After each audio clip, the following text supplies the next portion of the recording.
গোটা রাজ্যের পাশাপাশি উত্তর দিনাজপুর জেলাতেও যথাযথ মর্যাদার সঙ্গে পালিত হলো পশ্চিমবঙ্গ দিবস। এই উপলক্ষে শনিবার বিকেলে রায়গঞ্জের কর্ণজোড়া জেলা প্রশাসনের পক্ষ থেকে এটি বর্ণাঢ্য পদযাত্রার আয়োজন করা হয়। পদযাত্রাটি কর্ণজোড়া বিভিন্ন রাস্তা পরিক্রম করে। এরপর অডিটোরিয়ামে এক বিশেষ সাংস্কৃতিক এবং প্রশাসনিক অনুষ্ঠানের আয়োজন করা হয়। জেলা প্রশাসনের পদস্থ কর্তারা এই অনুষ্ঠানে উপস্থিত ছিলেন। 20 জুনে পশ্চিমবঙ্গ দিবস আমরা পালন করলাম রাজ্য সরকার নির্দেশে পরে। আজকে আমাদের মাননীয় এমপি সাহেব, আমাদের মন্ত্রী সাহেব বিরাজ বিশ্বাস সাহেব, আমাদের জেলা আধিকারিকগণ সবাই এসেছিলেন। আমাদের এসপি সাহেব আছেন এখানে। বিভিন্ন কালচারাল অনুষ্ঠান হচ্ছে এখানে, নৃত্য হচ্ছে, গান হচ্ছে, যোগা ডেমনস্ট্রেশন হচ্ছে। তো যেহেতু আমাদের কালকে 21 তারিখে আমাদের ইন্টারন্যাশনাল যোগা ডে আছে, ওটাও একটা অনেক গুরুত্বপূর্ণ মানে কর্মসূচি আছে কালকে। তো এইগুলো আমরা পালন করছি। আর এই দিনের মাধ্যমে আমরা জানাচ্ছি লোকজনকে যে আমাদের পশ্চিমবঙ্গের ইতিহাস কী ছিল, কীভাবে পশ্চিমবঙ্গ স্থাপনা হয়েছিল। আর আশা করি লোকজন জানবে। 20 জুন একটু ইম্পর্টেন্ট একটা দিন আছে। আর এই সঙ্গে সঙ্গে আমি কালকে 21 জুনে আমাদের যে আন্তর্জাতীয় যে যোগ দিবস আছে, ওই জন্য লোকজনকে একটু আহ্বান করছি যে ওরা নিজে নিজে বাড়িতে আমাদের যোগা সঙ্গম পোর্টাল আছে, যোগা সঙ্গম পোর্টাল জয়েন করুন, রেজিস্ট্রেশন করুন। নিজে 6:30 থেকে আমাদের প্রোগ্রাম স্টার্ট হয়ে যাবে। তো ওরাও যোগাতে যোগদান দিন। ভালো যোগা ভালো জিনিস, শরীরের জন্য, মনের জন্য। সেটা করলে আমাদের মানে কি আপনাদেরও শরীর ভালো থাকবে, আমাদের সবার শরীর ভালো থাকবে, এটাই আমি আহ্বান করছি। নমস্কার, শুভ পশ্চিমবঙ্গ দিবস। ভারত কেশরী ডক্টর শ্যামাপ্রসাদ মুখার্জি পশ্চিমবঙ্গের স্রষ্টা। 1947 সালের 20 জুন এই পশ্চিমবঙ্গের সৃষ্টি হয়েছিল। আজকে সমগ্র পশ্চিমবঙ্গে রাজ্য সরকারের উদ্যোগে, জেলা প্রশাসনের সহযোগিতায় আমাদের উত্তর দিনাজপুরে পশ্চিমবঙ্গ দিবস পালন হচ্ছে। আমি আপাময় আমার রায়গঞ্জ জেলাবাসীকে পশ্চিমবঙ্গ দিবসের শুভেচ্ছা জানাই। এবং পশ্চিমবঙ্গ দিবসে আমরা সংকল্প নিব, সবাই মিলে প্রতিজ্ঞা করব আমাদের এই বাংলাকে সোনার বাংলা গড়ার লক্ষ্যে। যে বাংলায় রবীন্দ্রনাথ ঠাকুর, ঈশ্বরচন্দ্র বিদ্যাসাগর থেকে শুরু করে নেতাজি সুভাষচন্দ্র বোস, কাজী নজরুল ইসলাম থেকে শুরু করে অনেক বড় বড় মনীষী এখানে জন্মগ্রহণ করেছিলেন, এখানে পদধূলি দিয়েছিলেন। আমরা সবাই চাইব এই বাংলাকে আমরা সবাই মিলে সোনার বাংলা বানাই। ইতিহাস কোনোভাবে আটকে রাখা যায় না, সেই ইতিহাস আজকে ঠিক তার জায়গায় চলেছে। এবং পশ্চিমবঙ্গবাসী সহ সমগ্র ভারতবাসী পশ্চিমবঙ্গের ইতিহাস আজকে জানছে। বিভিন্ন সোশ্যাল মিডিয়া বা আমাদের বিভিন্ন প্রদর্শনী রয়েছে সেই জায়গায়।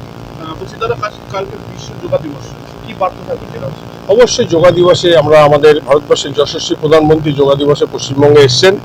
এবং সর্বস্তরের আমি সাধারণ নাগরিককে অনুরোধ করব, সবাই মিলে যে যেখানে আমরা আসি, যেখানেই থাকি, সেখানে সবাই মিলে যোগের মাধ্যমে নিজের শরীরকে সুস্থ রাখা শুধু নয়, প্রধানমন্ত্রীর যে বার্তা, সেই বার্তা আমরা সমগ্র ভারতবর্ষে পৌঁছে দেব। অন্যদিকে পশ্চিমবঙ্গ দিবস উদযাপন করা হলো রায়গঞ্জ বিশ্ববিদ্যালয়ের উদ্যোগে একটি বিশেষ আলোচনা সভার আয়োজন করা হয়, যেখানে ওই দিনের ঐতিহাসিক তাৎপর্য তুলে ধরেন বক্তারা। আলোচনার পাশাপাশি বিশ্ববিদ্যালয়ের ছাত্রছাত্রী এবং গবেষকদের অংশগ্রহণে একটি আকর্ষণীয় সাংস্কৃতিক অনুষ্ঠানের মধ্যে দিনটি উদযাপিত করা হয়। আজকে পশ্চিমবঙ্গ সরকারের নির্দেশ অনুযায়ী আমরা রায়গঞ্জ বিশ্ববিদ্যালয় পরিবার থেকে আমাদের সম্মানীয় উপাচার্য অর্ণব সেনের উদ্যোগে এখানে পশ্চিমবঙ্গ দিবস পালন করা হচ্ছে। রায়গঞ্জের বিশ্ববিদ্যালয়ের ছাত্রছাত্রী, অশিক্ষক কর্মচারী, শিক্ষক, গবেষক, অফিসার্স সবাই এই অনুষ্ঠানে অংশগ্রহণ করেছেন। প্রেক্ষাগৃহে তিল ধারণের জায়গা নেই, আমরা সবাইকে বসতে দিতে পারছি না। এই পশ্চিমবঙ্গ দিবস পালন নিয়ে যে উদ্দীপনা তৈরি হয়েছে গোটা পশ্চিমবঙ্গ জুড়ে, রায়গঞ্জ বিশ্ববিদ্যালয়ে তার প্রতিফলন দেখতে পাচ্ছি। আজকের দিনটির বৈশিষ্ট্য হচ্ছে যে মাউন্টব্যাটেন প্ল্যান অনুযায়ী যখন ভারত ভাগ হবেই, ধর্মের ভিত্তিতে মেনে নিলেন তৎকালীন নেতৃবৃন্দ, কংগ্রেস এবং মুসলিম নেতৃবৃন্দ। ভারতকে ভাগ করার বাটোয়ারা যেটাকে বলা হিন্দিতে শুরু হলো, তখন শ্যামাপ্রসাদ মুখার্জি সেই মানুষ, সেই দূরদর্শী মানুষ, যিনি বুঝেছিলেন যে 25% মুসলিম যদি ভারতবর্ষে সাবলীল ভাবে না থাকতে পারেন, স্বচ্ছন্দে না থাকতে পারেন, অবিভক্ত বাংলার একটা প্রস্তাব এসেছিল, যার সময় সুরাবর্তী করা একে ফজলুল হক ছিলেন, ছিলেন সরোজ বোস, আমাদের নেতাজি সুভাষ বোসের দাদা, এবং কিরণ শঙ্কর ব্যানার্জি, এরকম অনেকেই এটার সঙ্গে সমর্থক ছিলেন। কিন্তু শ্যামাপ্রসাদ মুখার্জি সেই মানুষ যিনি বললেন যে না, যদি 25% মুসলিম স্বচ্ছন্দে ভারতবর্ষে না থাকতে পারে, তাদের জন্য আলাদা রাষ্ট্রের প্রয়োজন হয়, তাহলে অবিভক্ত বাংলায় যেখানে 55% মুসলিম এবং 40% হিন্দু, তাহলে 40% হিন্দু সেখানে কি করে সাবলীল ভাবে স্বাচ্ছন্দ্যে নিরাপদে থাকতে পারবে?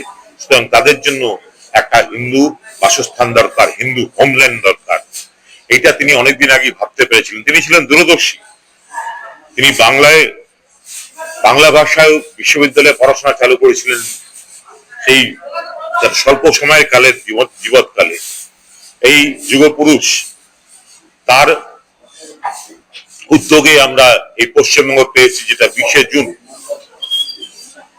1947-এর 20শে জুন সেই আইনসভাতে তৈরি হলো, যেখানে এই অবিভক্ত বাংলা নয়, বিভক্ত বাংলা, অর্থাৎ পশ্চিম দিকে সেই বাংলাকে আমরা পেলাম, যে বাংলা পূর্ব বাংলার জামাতি বাংলা হয়ে ওঠেনি, যে বাংলায় ছায়ানটের মতো রবীন্দ্রসঙ্গীত চর্চাকারী সংস্থাকে ভেঙে ফেলা হয় না, যে বাংলায় লালন ফকিরকে, শাহী সুফি সাধকদেরকে হত্যা করা হয় না, সেই মুক্ত বাংলা, মুক্ত চিন্তার বাংলা, পশ্চিমবঙ্গ, রবীন্দ্রনাথের সংস্কৃতির বাংলা, নজরুলের সংস্কৃতির বাংলা, জসিমউদ্দিনের বাংলা আমরা ফিরে পেলাম। আমরা সুকান্তের বাংলা, জীবনানন্দের বাংলা ফিরে পেলাম। বাংলায় ভাষায় কথা বলতে পারি, নিজের সংস্কৃতি নিয়ে বাঁচতে পারি, কোন বিদেশি সংস্কৃতির হাত ধরে নয়, দেশজ সংস্কৃতি নিয়ে বাঁচতে পারছি, নিজের মাথা উঁচু করে হিন্দু পরিচয়ে বাঁচতে পারছি। সেই জন্য আমরা আজকে এই দিনটিকে পালন করছি। উত্তর দিনাজপুর থেকে স্বরূপ দত্তের রিপোর্ট, চ্যানেল 10।